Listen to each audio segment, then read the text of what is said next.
My wife left me for what she thought was a better man, pushed by her free-spirited sister. Now he dumped her, and even her own sister kicked her out. She left on a Saturday morning. I remember because I'd made breakfast. Eggs, toast, the coffee she liked, the small domestic ritual I'd performed 1,000 Saturdays without thinking about it, without needing credit for it, without imagining it might be the last time. I was standing at the stove when she came downstairs with a suitcase. Not a bag. Not an overnight bag. A suitcase. The large one. The one we'd bought together for our honeymoon. "I'm leaving," she said. I looked at the suitcase. Looked at her. Looked at the eggs I'd just plated. "Okay," I said. Just that. Just okay. Because somewhere in the preceding 3 months, 3 months of her sister Dani's visits that ran too long, of phone calls taken in other rooms, of a distance that had appeared in our bed like a third person lying between us, I had understood that this moment was coming. I had felt it approaching the way you feel weather changing. And I had made the mistake of believing that if I just kept making breakfast, kept showing up, kept being the man I'd always been, the moment might decide not to arrive. It arrived anyway. His name was Marcus. She'd met him through Dani, of course she had, because Dani had been the architect of this entire demolition, the free spirit who believed that comfort was a trap and that her older sister deserved more, better, bigger. Dani, who had spent 3 years of our marriage planting small seeds of dissatisfaction in every visit. Don't you want more than this? Don't you want to feel alive? Is this really enough for you? Marcus was 38. Separated, though not, as it turned out, in the way Dani had described it. He drove a car that cost more than our first year's rent. He took Priya to restaurants she'd never been to and sent flowers on weekdays and made her feel, she told me later, like the most important woman in any room. He was exciting. I was not exciting. I was the man who made eggs on Saturday morning and remembered her coffee order and sat with her through her mother's surgery and knew the names of her childhood friends and had, over 7 years, built something with her that was real and solid and not remotely exciting and apparently not remotely enough. She wheeled the suitcase to the door. I stood at the stove. "I'm sorry," she said. And I think she meant it. In that moment, I think she genuinely did. "I know," I said. The door closed. I turned off the stove. Sat down at the kitchen table. Looked at 2 plates of eggs going cold. And understood that I was now a man eating breakfast alone in the life someone else had just decided wasn't worth staying for. Let me tell you who we were for 7 years. Because I think it matters. I think the architecture of what we had deserves more than a footnote before I tell you how it fell. Priya and I met at 25. She was finishing her nursing degree. I was 2 years into running my own small landscaping business, nothing glamorous, nothing that made people's eyes light up at dinner parties, but mine. Entirely mine, built from a truck and a few $1,000s and a belief that honest work done well was its own kind of dignity. She used to say she fell in love with how I talked about the work. Not the money, there wasn't much at the start. The work itself. The way I'd come home with dirt under my fingernails and explain why I'd redesigned a client's drainage system or how I'd saved a tree someone else would have removed. She said I made ordinary things sound worth caring about. That's what she said. 7 years later her sister convinced her that ordinary things weren't enough. Dani arrived in our lives like weather. That's the only way I've ever been able to describe her. Not malicious, I want to be clear about that, because it would be easier if she were simply malicious, if there were a villain to identify and dismiss. But Dani wasn't a villain. She was something harder to argue with. She was genuinely, charismatically, infectiously convinced that the life she lived, moving between cities, between relationships, between enthusiasms, was superior to any life that involved a mortgage and a routine and a man who came home smelling like cut grass. She'd been single for most of her 30s. Had a string of intense, short-lived relationships she described as transformative. Traveled constantly. Posted photographs of sunsets and cobblestone streets and tables of beautiful food with captions about choosing yourself and refusing to settle. And she loved her sister. That's the thing. She genuinely, completely loved Priya. She just loved her in the way that some people love, by trying to reshape the person into the image of what they themselves wanted. She started visiting more in year 5 of our marriage. She'd always visited. But year 5, the visits got longer. More intense. Late nights with wine that Priya would come to bed from looking thoughtful in a way that used to mean something good and started meaning something else. I tried talking about it. "She's just going through a lot," Priya said. "She needs me." "Okay," I said. You don't need to worry about Dani." I worried about Dani. Not because I was jealous of her attention. Because I recognized the frequency she was broadcasting on. The "is this enough" frequency. The "don't you deserve more" frequency. The frequency that sounds like liberation and is actually just someone else's restlessness dressed up as wisdom. I recognized it. I couldn't stop it. Marcus entered the picture in month 3 of whatever was happening. I didn't know about him specifically until the suitcase. But I knew something. Priya's phone started living face down. She started caring about her appearance differently, not for me, not with the easy comfort of someone getting ready for a life she was settled in, but with the electric self-consciousness of someone being seen by new eyes. She laughed at different things. Came home from her Dani dinners with a brightness that wasn't about me. I knew. I didn't ask. That was my mistake, or maybe not a mistake, maybe just the choice of a man who needed to believe his marriage was stronger than what he was seeing. Maybe I thought if I didn't name it, it wouldn't finish forming. It finished forming anyway. The 3 months between her leaving and what happened next had a specific quality. Like the period after an earthquake when the ground has stopped moving but nothing feels stable yet. I ran the business. Showed up for clients. Came home to a house that had her absence in every room, not dramatically, not like a movie, just practically. A space in the closet. A missing mug. The particular silence of a house that was used to 2 people and was now learning 1. I didn't call her. She called me twice, practical calls, logistics, paperwork.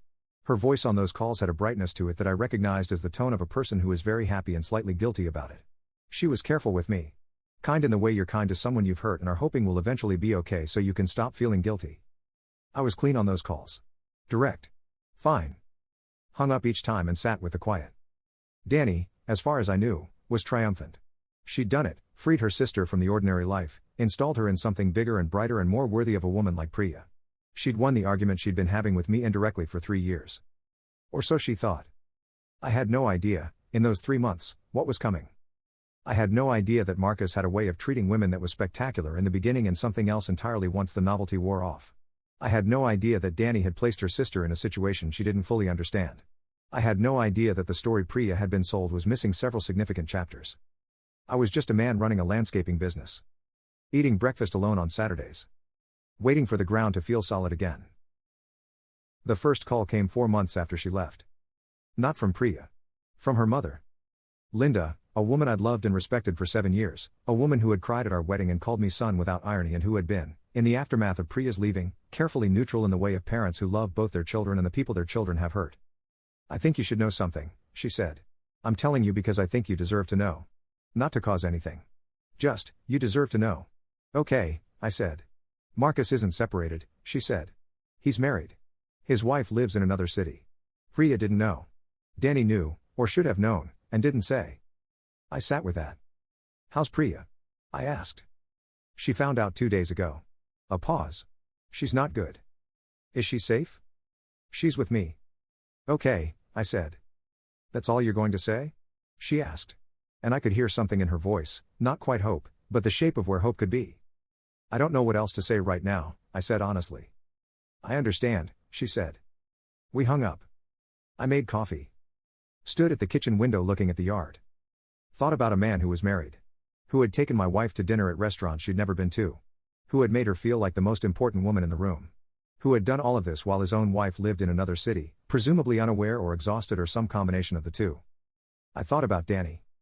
Who had known, or should have known. Who had handed her sister to this situation like a gift. I stood at that window for a long time. Priya didn't call me that week.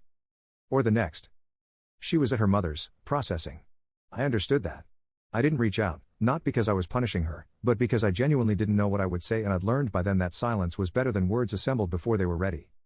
What I heard, through Linda, in pieces. Marcus had ended it quickly once Priya discovered the truth. Not with cruelty exactly, just with the efficient retreat of a man who had been caught and was cutting losses. A conversation that lasted 20 minutes. A return of the few things she'd left at his apartment. A clean, cold exit from someone who had never been what he'd presented himself to be. 6 weeks of the most important woman in the room. 20 minutes to become nobody. That was the upgrade. That was what she'd traded 7 years for. And Dani. Dani, who had engineered all of this. Dani, who had spent 3 years suggesting that her sister deserved more and then delivered her directly into less. Dani, who had known about Marcus's situation, or had been willfully blind to it, which at a certain point is the same thing. Priya moved in with Dani after leaving Linda's. That lasted 3 weeks. I don't know exactly what was said between them. I only know the shape of it from Linda, who knew the shape from Priya. But at some point in those 3 weeks, Priya said the thing to Dani that had needed saying for years, the accounting of what Dani's influence had cost, the specific inventory of what her you deserve more philosophy had actually delivered. And Dani, who had spent a decade being the free spirit, the advice giver, the one who always knew better, didn't take it well. She asked Priya to leave. Her own sister. The woman she'd liberated. Asked her to pack her things and go. Because it turned out that Dani's philosophy of more and better and bigger applied very specifically to other people's lives and not at all to Dani being held accountable for the consequences of her advice. Priya called me on a Sunday morning. I was making eggs. She said, "I don't know why I'm calling you." "That's okay," I said. "I don't have anywhere, I have my mom's, but She stopped. "Are you okay?" "No." "Are you safe?" "Yes. I'm in my car outside Dani's building." I put the spatula down. "I'll come get you," I said. Silence. "You don't have to." "I know I don't have to." Another silence. Longer. "Why would you?" "Because I know where you are," I said. "And I have a truck. And those are the only two reasons I need right now." She cried then. Quietly. The way people cry when they've been holding it for a long time and something small and kind breaks the seal. I got in the truck. I want to be honest about what I felt driving to get her. Not triumph. I need to say that clearly because I think people expect that, the vindicated husband, the satisfying reversal, the moment where the man who was left gets to watch everything come back around and feel righteous about it. That's not what I felt. What I felt was tired. And sad. And something underneath those things that I hadn't fully named yet, the persistent, quiet something of a person who had loved someone for 7 years and watched her make a choice that hurt them both and was now sitting in a truck driving toward whatever came next. I wasn't rescuing her. I want to be clear about that too. I was driving toward an honest conversation that we should have had months ago. That we should have had before the suitcase, before Marcus, before Dani's 3 years of renovation work on my marriage. I was driving toward the truth. Whatever it contained. She was sitting on the curb outside Dani's building.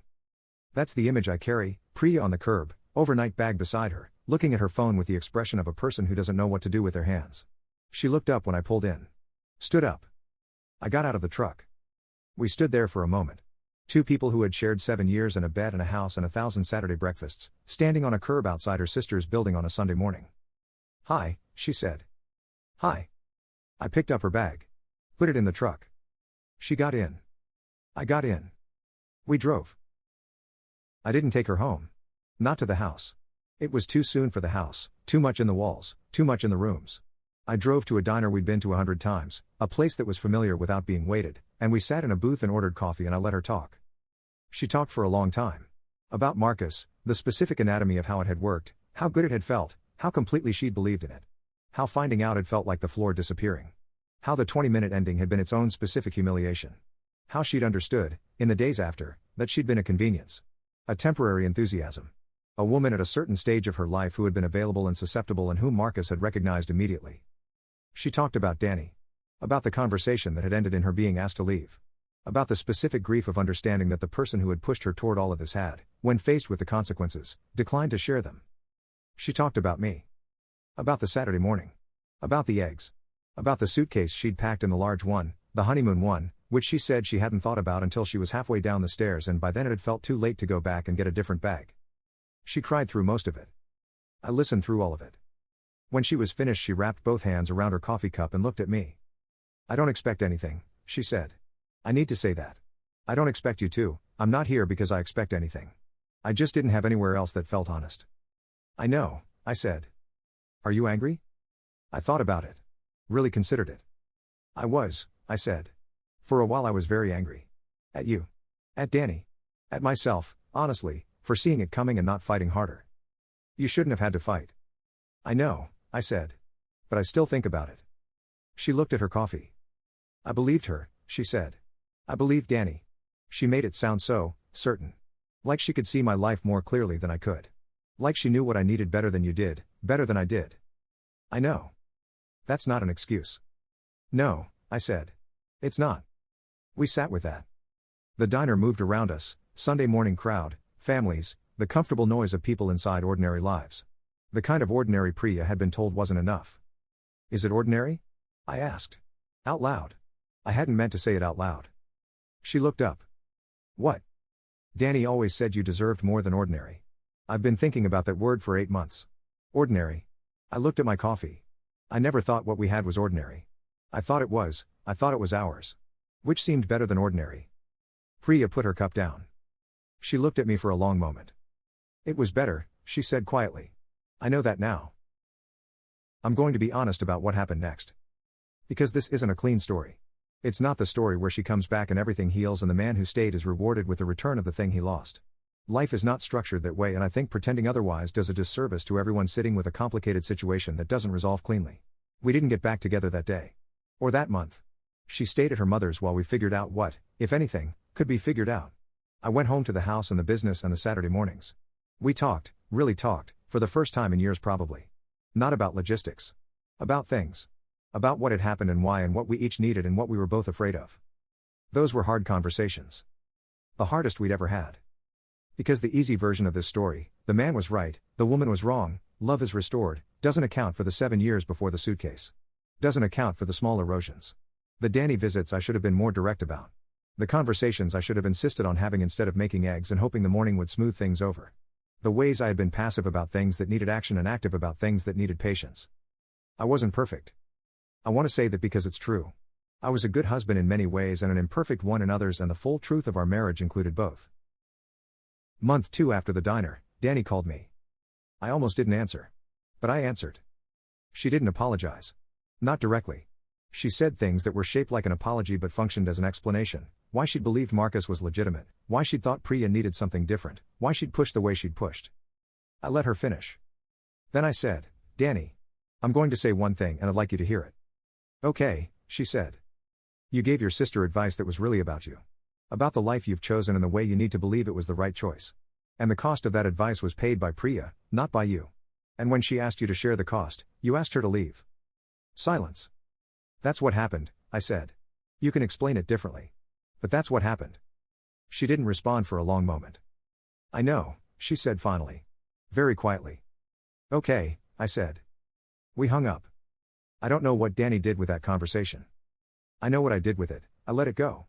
Put it down. Stopped carrying the weight of her part in this because carrying it wasn't helping me and wasn't changing her.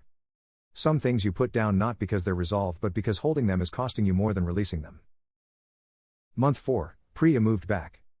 Not with fanfare. Not with a dramatic declaration. She came back the way honest things happen, quietly, after a lot of conversation, with clear eyes about what had happened and what it would take and what neither of us could promise but both of us were willing to try for. We went to therapy. Both separately and together. I want to include that because I think it matters.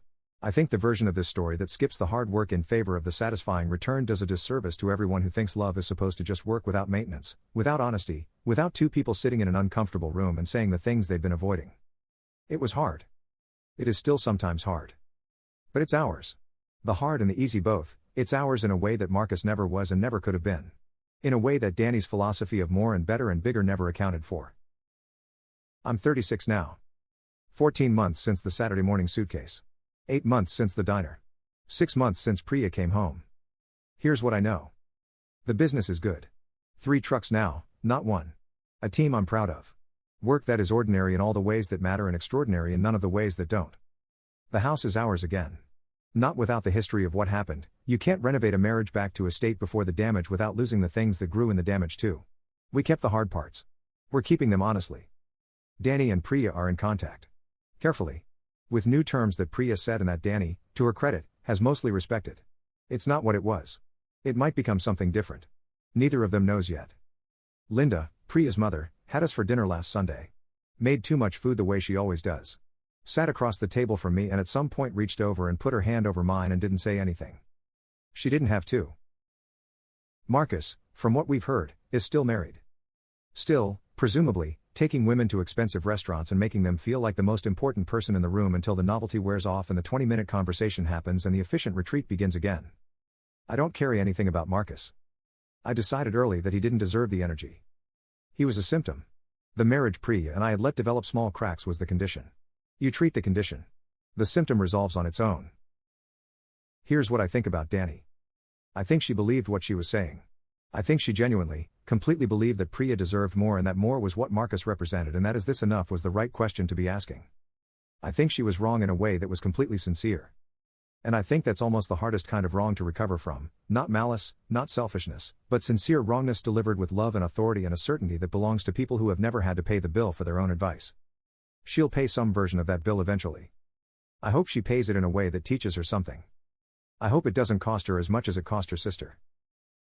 Priya and I sat on the back porch last week. Evening.